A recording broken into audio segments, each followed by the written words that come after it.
Morning. Yeah, you can start. The patient is a 69-year-old male hailing from Alwar, farmer by occupation, came to the hospital with chief complaints of pain in the right upper abdomen since last 6 months and yellowish discoloration of sclera and high-colored urine since 30 days. The patient developed pain in the right upper abdomen since 6 months, which is insidious in onset, continuous in nature, dull aching type of pain, and it is initially mild in intensity and it progressed to the moderate intensity since last 30 days. There is no radiation and migration of pain.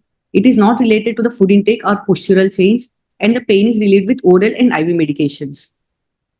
The patient also noticed yellowish discoloration of sclera and high-colored urine since 30 days, which is insidious in onset and it is progressive in nature, associated with pain abdomen, associated with pale color stools, and it is not preceded by prodromal symptoms. There is history of pruritus present, which is generalized to whole body and present throughout the day and is disturbing his lifestyle and sleep.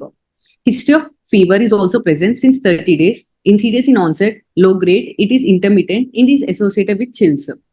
Loss of weight is present but is not quantifiable. History of loss of appetite is also present. There is no history of nausea, vomiting, and postprandial fullness.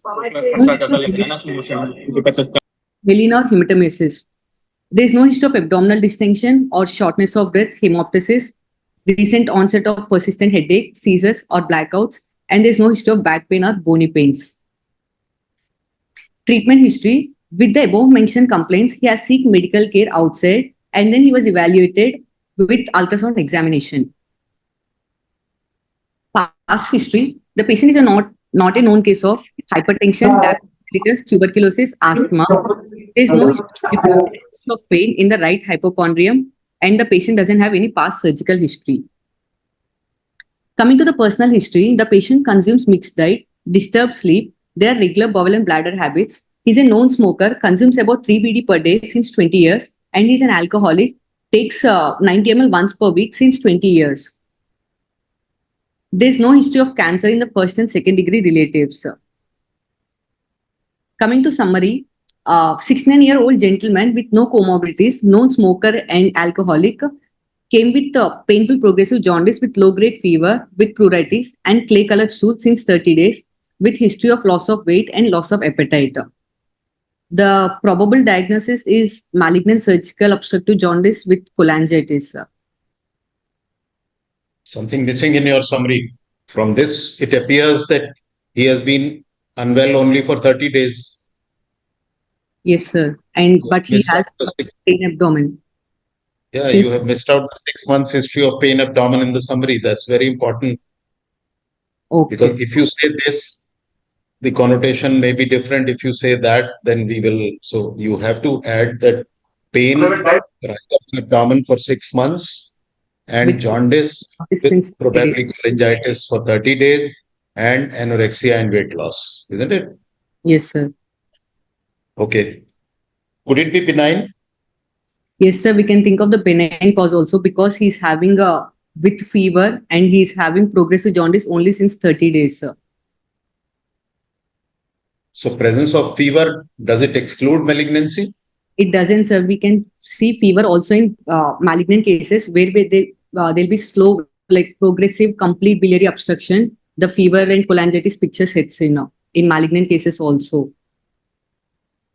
So if cholangitis is present, it doesn't exclude malignancy. If it is absent, it doesn't suggest malignancy, both ways. So yes, cholangitis is not of much help in making a diagnosis of the cause of surgical obstructive jaundice, isn't it? Yes, sir.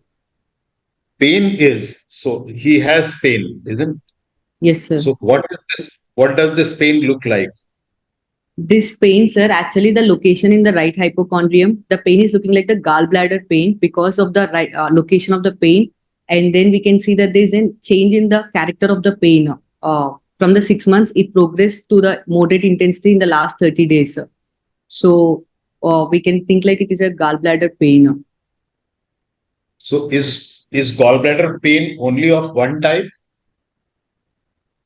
No, sir. It can be of two types. Like when it is associated with biliary colic, it can be in the epigastric region, radiating to the back, similar like right infrascapular area, similar to the pancreatitis pain. So gallbladder pain can be a pain of biliary colic, which is due to stones, or it can be a pain of malignancy, which is because of local infiltration. So you have to say, or you have to tell us that what is your interpretation of the pain which is present in this patient? Does it look My like biliary colic, or it looks more like a pain of gallbladder malignancy? my patient pain is more probable of the malignancy because it is dull aching and it is continuous pain now.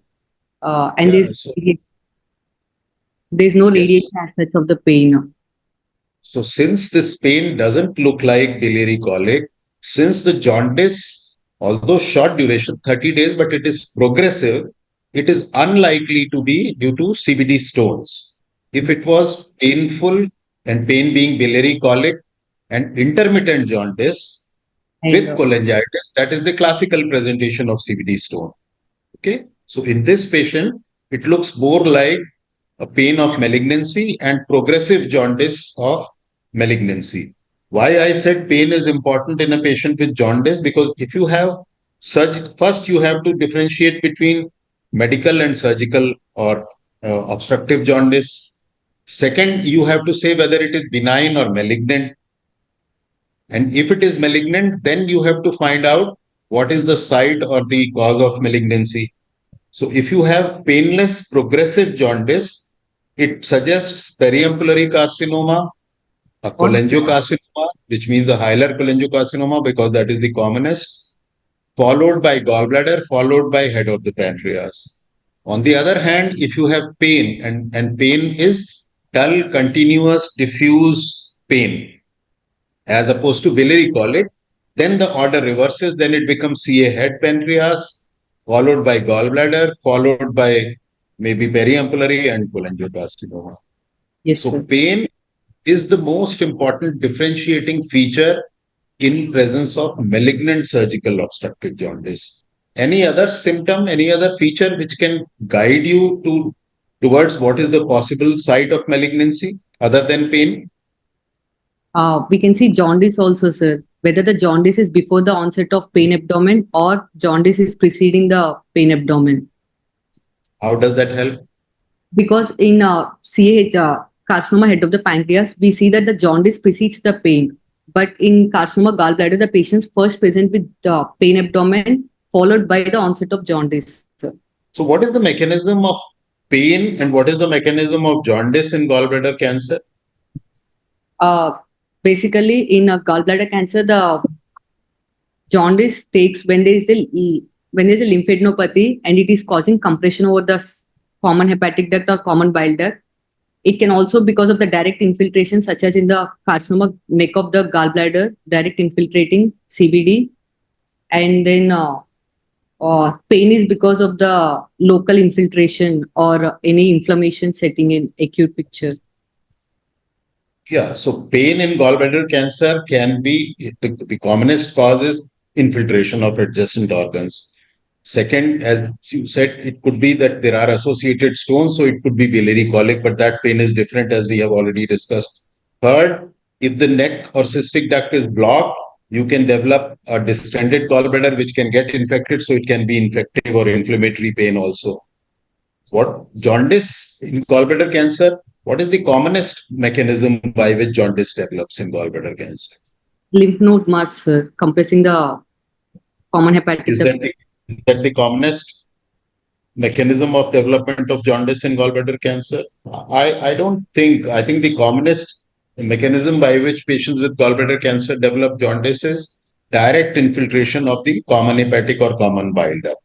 Okay. Next comes lymph node enlargement in the HDL or pericholedocal, which causes biliary obstruction. Third is you have a papillary kind of a tumor which breaks off or embolizes into the common bile duct and causes biliary obstruction. Fourth could be that you have associated, or even it could be third, that you have associated stones and one of the stones has slipped down into the CBD and causes biliary obstruction. And last could be if you have an associated polytocal cyst Yes, sir. and that is causing jaundice. Okay. So there's no reason why pain should come first in gallbladder cancer and then jaundice. It all depends on the location of the tumor. If the tumor is in the fundus and body, then probably pain will come first. If it is in the neck, then probably jaundice will come first. In fact, after periampullary carcinoma, even before hilar cholangiocarcinoma, at least in North India, probably gallbladder neck cancer will be a more common cause of painless progressive jaundice than even a hilar cholangiocarcinoma. Yes, sir. Okay. And all students who are attending at the end, please send me a mail, vkkapoor.india@gmail.com. I'll send you an article where I've tried to say that how you can possibly differentiate between gallbladder neck cancer and hilar cholangiocarcinoma. Although many a time it is impossible even after imaging and even after surgery. But there are some clues which can help you. Okay. So going back, basically pain and jaundice, as we discussed, pancreas, head, and gallbladder, painless progressive jaundice, periampullary, gallbladder neck cancer, and hilar cholangiocarcinoma. Okay. So in this patient, the location of the pain, the nature of the pain suggests that this is more likely to be gallbladder rather than pancreas. Okay. Yes, please get. Rajendra, anything on history? No, nothing, sir. It's satisfactory. Only I would have appreciated if she gave us the history, what has happened in the last 6 months in terms of treatment. You might not have ignored it. That's one thing. And second thing is that in the last 30 days, has something been done for him? We don't know. We don't have any idea about that. No, sir, he has taken only medication, sir, like IV injections he has taken, and he got evaluated with ultrasound. And then he was referred to our hospital. Okay. He hasn't underwent any intervention. Yeah, this you should mention because it's very important, especially since you're saying cholangitis. He could have been stented before for jaundice, and this could be a complication of stenting where he's presenting with cholangitis. So, and also if you have CBD stones, any intervention done for CBD stones or any stent placed for CBD stones, an ERCP has been done, a stent has been placed for a large stone, could also be a possible cause. So you have to mention treatment history, significant points, and also if there is no history of any treatment, you should mention that nothing has been done because it means he has not been suffering from cholangitis for 30 days. He's suffering from cholangitis recently. Nobody suffers from cholangitis for 30 days. Okay, sir. Please carry on. And then with this diagnosis, I would like to have a differential diagnosis, probably carcinoma of the gallbladder, carcinoma of the head of pancreas, and then hilar cholangiocarcinoma, periampullary cancer. And then down the line, I would also like to consider benign causes like polydocholithiasis, Mirisis syndrome. You can't see, you have to understand the difference between possibilities and differential diagnosis. Possibilities are theoretical possibilities that your list is okay. In fact, many more causes can be added to this, like primary sclerosing cholangitis, like biliary ascariasis, IgG related cholangiopathy. Those are the possible causes of surgical obstructive jaundice, choledochal cyst. When we say differential diagnosis, it is a clinical differential diagnosis in this particular case. So would you like to consider all the 6 possibilities in this particular case? Yes, sir. I cannot rule out benign causes completely. And mostly towards the age of the patient and the history, I would like to keep the malignant causes first. So 69-year-old gentleman with 6 months history of pain in the upper abdomen, 1 month history of progressive jaundice with cholangitis, significant anorexia and weight loss, although not quantified. Would you still consider choledocholitis? Yes, sir. As See, it can turn out to be anything. Don't. This is the problem with students that they think कि अगर ये CBD stone निकला तो मैं कैसे defend करूंगी? That is not the aim. The aim is when this patient comes to you in the OPD, he gives you a history for 5 minutes, you examine him in another 5 minutes. What do you write on the OPD card? You won't write all the 6 diagnoses, isn't it? Your OPD diagnosis will be carcinoma of the gallbladder. It can turn out to be anything else. So don't try to start by justifying what it turns out to be or what you know it is. That is why I always say in the exam, never try to find out the diagnosis. Once you know the diagnosis, you will make every attempt to justify that, and that may be wrong. So many times we have seen that what we think based on history is not correct based on examination. What we think is there on examination doesn't turn out to be on imaging, and sometimes even the surgery findings change the imaging diagnosis, and rarely the pathology findings change the diagnosis. Okay, so here in this case, the differential diagnosis would be carcinoma gallbladder. Maybe you can keep carcinoma head of the pancreas, but because there is significant history of pain, you would not like to think of a hilar cholangiocarcinoma or periampullary cancer. And for the same reason, choledocholithiasis or Meredith syndrome. If he was a 30-year-old young man, maybe I would have agreed with you. But 69-year-old patient presenting with pain and progressive jaundice, anorexia, and weight loss, your clinical diagnosis or differential diagnosis should be malignancy, most probably gallbladder, maybe head pancreas. Okay. The other symptom which I was asking and hinting at is features of gastric outlet obstruction. In a Yes, sir. patient with malignant surgical obstructive jaundice, if you have features of gastric outlet obstruction, that hints towards number one, carcinoma head pancreas, number two, gallbladder. It is very unlikely that the patient will have features of gastric outlet obstruction in a periampullary carcinoma or a hilar carcinoma. Okay, carry on. Coming to the general physical examination, he's an elderly male, moderately built and nourished with height of 165 centimeters and BMI of 21.3. His ECOG performance status is 1. He is conscious, cooperative, and oriented to time, place, and person, lying comfortably on the bed. His pulse is 78 beats per minute and blood pressure is 130/80 millimeter of mercury.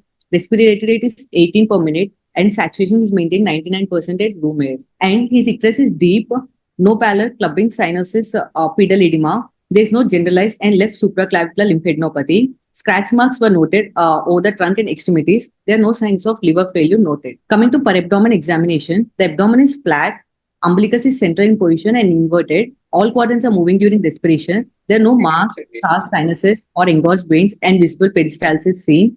Hernial side orifices appear to be normal. There is no renal angle fullness, and external genitalia is normal. On palpation, the abdomen is soft and non-tender. There is no localized of temperature. There is no mass or organ palpable. No palpable cough impulse on the hernial sides. External genitalia appear to be normal, and no tenderness in renal angles. Back and spine are normal. The liver dullness is starting at 5th intercostal space, and the liver span is 12 centimeters in the mid-clavicular line. Rest of the abdomen is tympanic with no evidence of free fluid. Free mind से होगा तुम्हारी learning और बढ़ जाएगी मतलब OT On auscultation, normal bowel sounds are heard, and on parietal examination, the perianal skin is normal with no fistula or sinus noted. Sphincter tone is normal. Finger glove is stained with a clay-colored stool. There is no melena and no mass felt in the rectovesical pouch. Examination of the respiratory system. Bilateral air entry is noted to be equal, and there is no decreased air entry in the lower lobes. Normal vesicular breath sounds and no added sounds. And cardiovascular system examination is also normal with S1, S2 heard. Coming to the overall summary, 69-year-old gentleman with no comorbidities, non-smoker and alcohol, with ECOG performance status of 1, with pain abdomen since 6 months and progressive jaundice with low-grade fever and pruritus, clay-colored stool since 30 days, with history of loss of weight and loss of appetite present. On examination, he is icteric with scratch marks present over the trunk and extremities and clay-colored stools on rectal examination. My overall probable diagnosis is malignant surgical obstructive jaundice with cholangitis. Go back to the palpation. What organ palpable you were looking for? Sir, I'm actually looking for the gallbladder and then the liver.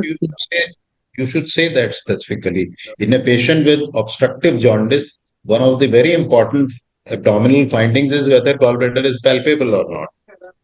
Yes. If it is palpable, you have to differentiate between a distended gallbladder and a GB mass. A distended gallbladder takes the shape of the gallbladder, so it is oval or pyriform in shape. It is soft to firm. It is smooth surface. It moves with respiration and has a side-to-side mobility. A GB mass may or may not be the shape of gallbladder. It could be oval, it could be round, it could be irregular. It will be usually firm to hard. It may have irregular nodular surface. It will also move with respiration, but will not have side-to-side mobility. So a distended gallbladder means that there is a block at the lower end, either head pancreas or periampullary carcinoma, or at the level of cystic duct, either a mid-CBD cholangiocarcinoma blocking the cystic duct or a GB neck mass. A GB lump means it is gallbladder cancer. So how does the examination help you or change your differential diagnosis? Sir, here I would like to still consider CAGB as my first diagnosis, sir, because CAGB can also present without palpable mass or lump.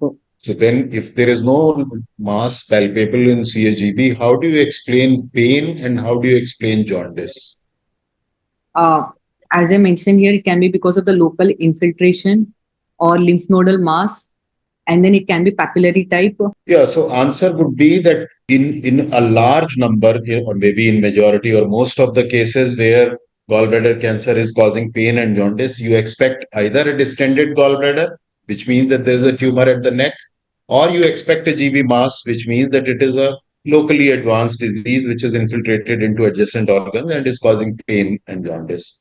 So gallbladder cancer with jaundice, but no distended gallbladder, no GB mass, is a less likely possible.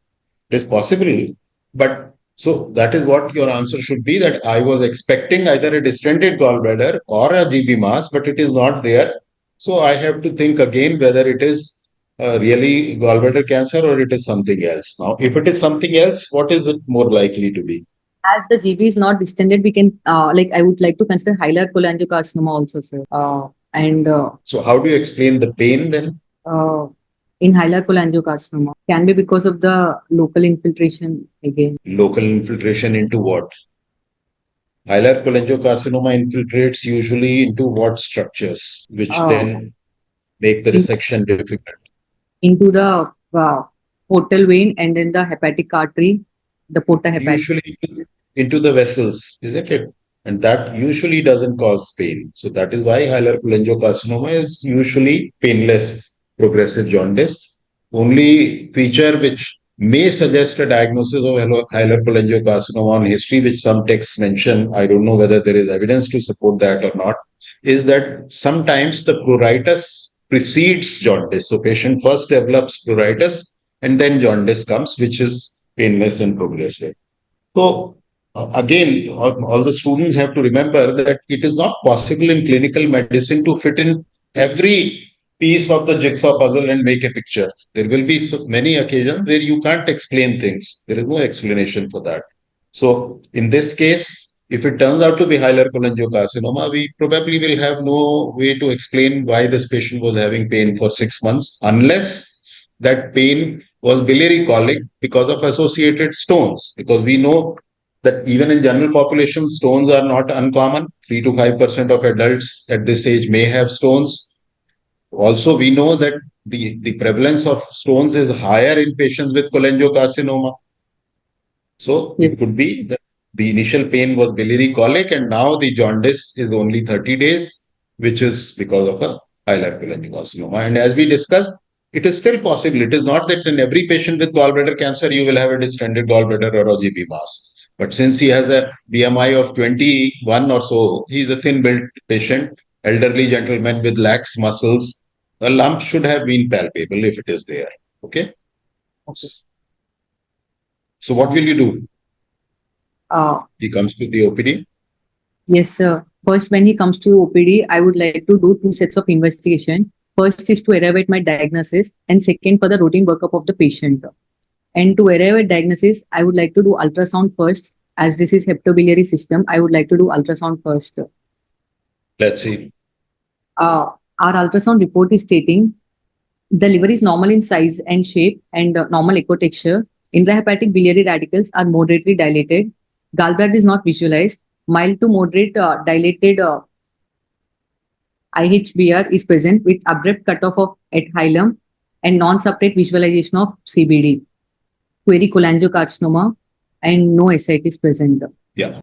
So a good ultrasound can tell you what is the diagnosis. So all patients with surgical obstructive jaundice after 2 or 3 days of onset of jaundice will have IHBRD. Yes, sir. If right and left ducts are not joining, or even secondary branches are not joining, it becomes a hilar cholangiocarcinoma. If There is IHBRD, confluence is formed, you see a short stump of the common hepatic duct, and after that you don't see the duct, it becomes a mid-CBD cholangiocarcinoma or a gallbladder neck cancer. If the CBD is dilated till the lower end, gallbladder is distended, but the PD is not dilated. It becomes a lower end cholangiocarcinoma, which is also one of the periampullary carcinomas. If the CBD is dilated till lower end, GB is distended, PD is also dilated.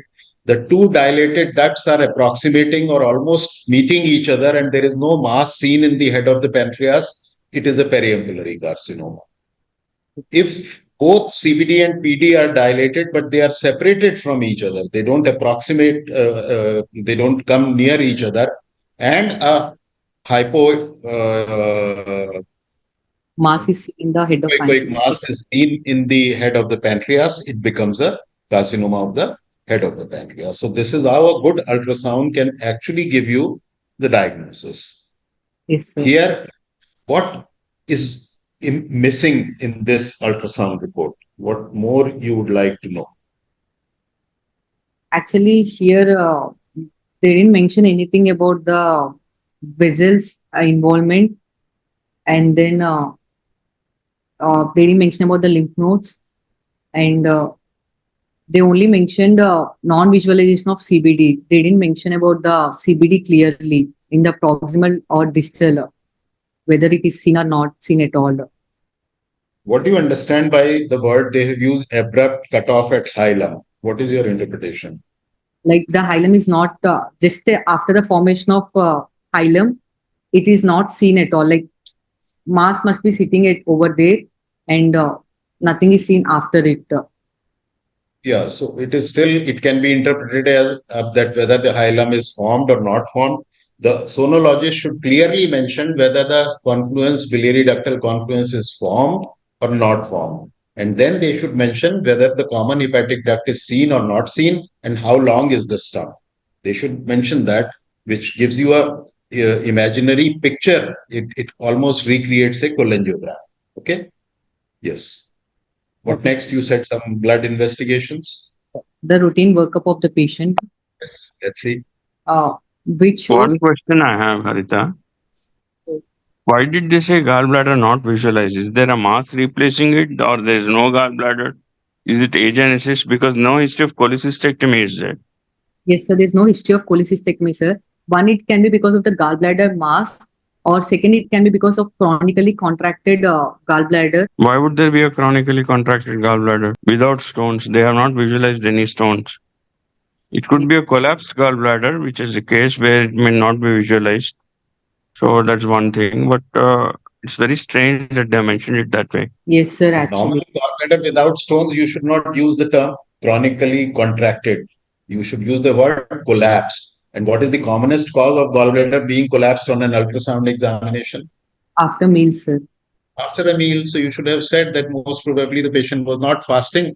He may have had some meal, and that is why the gallbladder is collapsed and it is not seen. Okay. Yes. And then first the complete blood picture of the patient. His HB is 10.5 and the counts, as we can see, is elevated 14,000, and platelets are towards the lower range 1,47,000. Urea and serum creatinine are normal, and then his electrolytes were also normal. His bilirubin, as we can see, it is elevated with total bilirubin of 12.3 and direct bilirubin is 9.87. And the liver enzymes, ALT and aspirate transferase is also elevated, 104 and 115. The alkaline phosphatase is also elevated significantly, 530. Albumin in the nutrition status is 3 and INR 1.68, which is elevated. A better way to read this would be that patient has cholangitis, as it evidenced by high counts and raised enzymes. Jaundice is moderately deep, and he is nutritionally compromised, and there is coagulopathy. Numbers we can read. You don't have to read the numbers for us. And never tell the examiners or your teachers as you can see. That you can, the word you can use when you become a teacher and you are teaching your student. Then you can say as you can see. Okay. Yes. Next. And then I got a tumor marker done CA99, which is less than 1.4. within the normal limits it is, and then CA is also more or less in the normal limits as he's a smoker. Why did you get the tumor markers done? Would you get tumor markers done when the patient comes to you? No, sir. Actually, after we decompress the biliary system, it is better to get the tumor markers done. Even after decompression of biliary system, would you get tumor markers done? Only when the jaundice comes back to normal levels. Yeah, it has come to normal. Would you get tumor markers done? How do they help you? For prognostication, sir, and when it is significantly elevated, like greater than 1,000, we can consider as a metastatic disease also. So you should start by saying tumor markers do not have a diagnostic role, more so in gallbladder. In pancreas, maybe when you are dealing, say, with a mass in the head of the pancreas on the background of chronic pancreatitis, one of the features which can be used to differentiate between an inflammatory mass and a malignant mass could be CA99 level. But in gallbladder, it doesn't usually have a diagnostic role. So you should start by saying that. And then next is, you should say that the level of tumor marker may suggest the extent of disease, and groups which would use PET scan, as we would discuss later, selectively, they would do PET scan only if the tumor marker levels are very high. Groups which use staging laparoscopy selectively, they would use tumor marker level as a indicator for staging laparoscopy, although I personally believe that all patients with gallbladder cancer today should have PET and staging laparoscopy. If you want to use neoadjuvant treatment more so in head pancreas, tumor marker level could be an indicator because it indicates aggressive biology. So some people use tumor marker level as and in one of the definitions of borderline resectable pancreatic cancer, tumor marker level is one of the components, Greater than 1,000. biological aggressiveness of the tumor, and it can help you in follow-up. Yes. Okay. If the tumor marker level to begin with is high, you expect it to come down after you have done the resection. And then if it increases again in follow-up, it would suggest investigation for recurrence. Okay, next. So normal tumor markers, they rule out a diagnosis of malignancy in this case? No, sir. As we can see that CA99 can be normal in, like falsely normal in 5% of the population. Yeah, even otherwise, not every patient with gallbladder or pancreatic malignancy will have elevated tumor marker levels, isn't it? Yes. And next, I would like to get a triple phase contrast enhanced CT of the abdomen for the patient. This is the non-contrast phase of the CT abdomen showing lower thorax and the abdomen. Here we can see that the lung bilateral lung fields appear clear and normal, and then the lower lung there is no consolidation or pleural effusion noted over here, and then the liver appears to be smooth borders, and we can see that the biliovascular channels are dilated here, and there is no free fluid noted, perihepatic and perisplenic. And as we see in the plain phase, there is no calcifications noted in the aorta. And then we can see the pancreas. Yeah, pancreas, there is no calcifications noted as such. And next, I would like to see the portal venous space to look for the etiology. You said no consolidation in the lung. Why were you looking for consolidation? Were you looking for consolidation or something else? Pleural effusion only. For pulmonary nodules, metastatic nodules. Metastatic nodules. Here, coming to the portal venous space, we can see the liver is, as we can see, the density of the liver is slightly lesser compared to the spleen. And then we can see in this area, we can see a hypodense mass more clearly seen over here. We can see a hypodense mass over here. And then we can see that the surrounding ducts are dilated. And as we follow here, we can clearly see that in the GB fossa, the GB is replaced by the mass, the vague mass here. And then as such, we cannot see the duct, the confluence of the ducts is seen over here, but the right anterior is not seen. and we can see the So in any patient with surgical obstructive jaundice, especially when you are thinking of a hilar cholangiocarcinoma based on ultrasound, the first two things you have to show us on CT is obviously IHBRD, but whether the confluence is formed or not, you have to make a comment on that. So, because that will tell us what type of hilar cholangiocarcinoma it is. yes, sir. So as here we can see in this CT, the confluence is formed.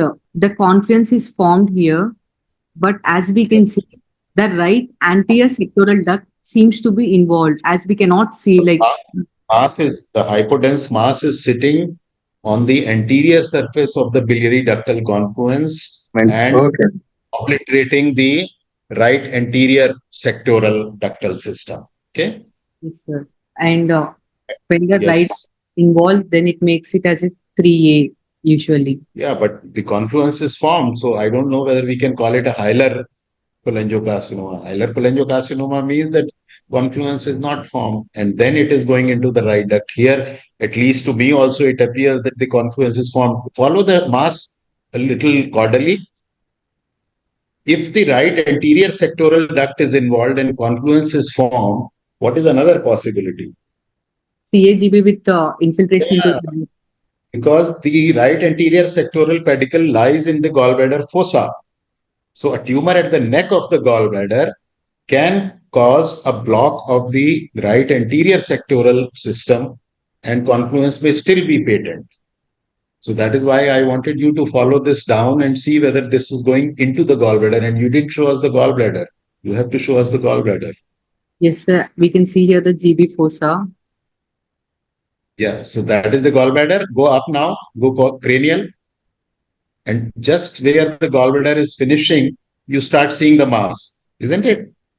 So to me, it looks more like a mass at the neck of the gallbladder, which has gone into the liver, causing a block of the right anterior sectoral system. But obviously, the other ducts are also blocked because there is dilatation in both lobes. But confluence is patent. Confluence patent rules out the diagnosis of hilar cholangiocarcinoma. Yes, sir. And there is a mass present. So this is what I have, some of these points I have mentioned in the article, which I'll be sending to all of you, how to differentiate between a hilar cholangio and a gallbladder neck mass. Similarly, if there is any extension of the tumor on the left side, that is very, very unlikely in gallbladder.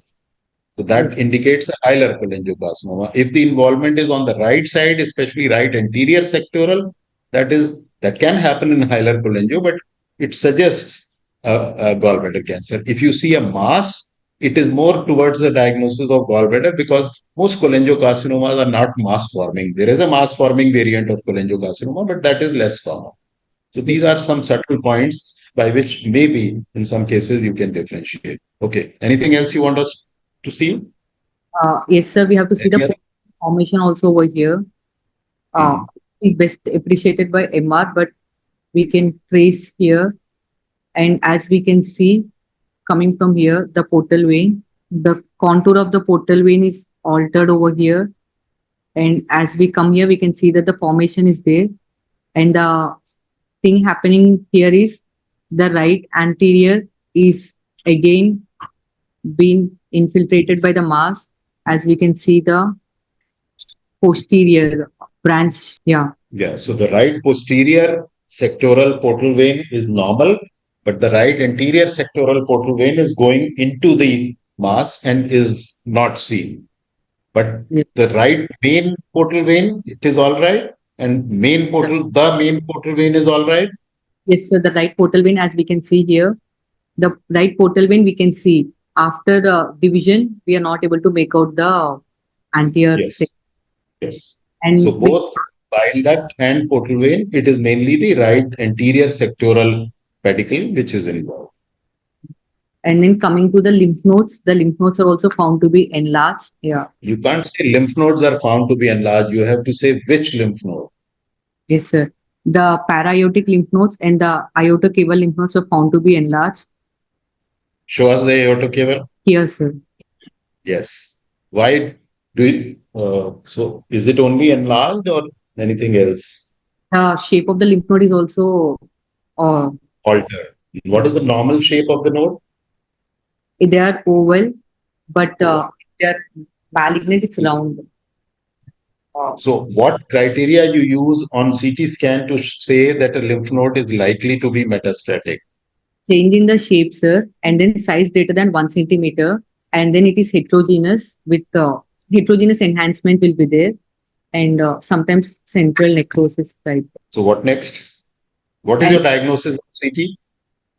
sir, like I think it is the CAGP with hilar involvement. What was the radiologist's diagnosis? Our radiologist diagnosis, they showed mildly heterogeneous, enhancing small, ill-defined lesion of approximately 31 into 3 cross 1 into 1.8 centimeter, seen along the contents of hepatic duct and proximal CBD, resulting in upstream dilatation of hepatic ducts and IHBRT present, possibly cholangiocarcinoma. I would like to disagree because it is nowhere near the proximal CBD. Yes, sir. When they say proximal CBD, radiologist usually means CHD, but it is nowhere near the CHD. It is intrahepatic. It is in the liver on the gallbladder bed. And that is why it is causing block of the right anterior septal. So I disagree with the report. Okay. What next? Next, actually, first, I would like to decompress the system, sir. And it's better to get a MRCP also done to further see the exact site of block for the biliary tree. Is there any doubt about the site of block? No, sir, just to confirm, like for like complementary purpose. Do we have the MR? No, sir, we didn't get it done. We have planned drainage of the biliary. So, this question is again asked very frequently in the exam. So today, most radiologists say that a good MR, of course, combined with MR CP and MR angiography, is as good as a CT scan, and it probably gives you more and better information. Other groups feel that for upper blocks like hilar cholangio and GBC with jaundice, MR is better, whereas for lower blocks like head pancreas and periampullary, CT is better. Uh, so in gallbladder cancer, usually the first investigation is a CT scan. And if it is with jaundice, yes, I agree that some people may want to have an MR cholangiogram also because that gives probably a better delineation of the rectal system. But when I ask you about the treatment, first you have to say that what is your broad treatment outline? The reduction of jaundice is not the treatment, it is part of a treatment. First, we have to start and hydrate the patient. Antibiotics, we have to IV antibiotics. We have to start for the patient, and then we should decompress the biliary system. No, so that is all preparation of the treatment. What is your overall plan of treatment? Surgery, neoadjuvant treatment, sir.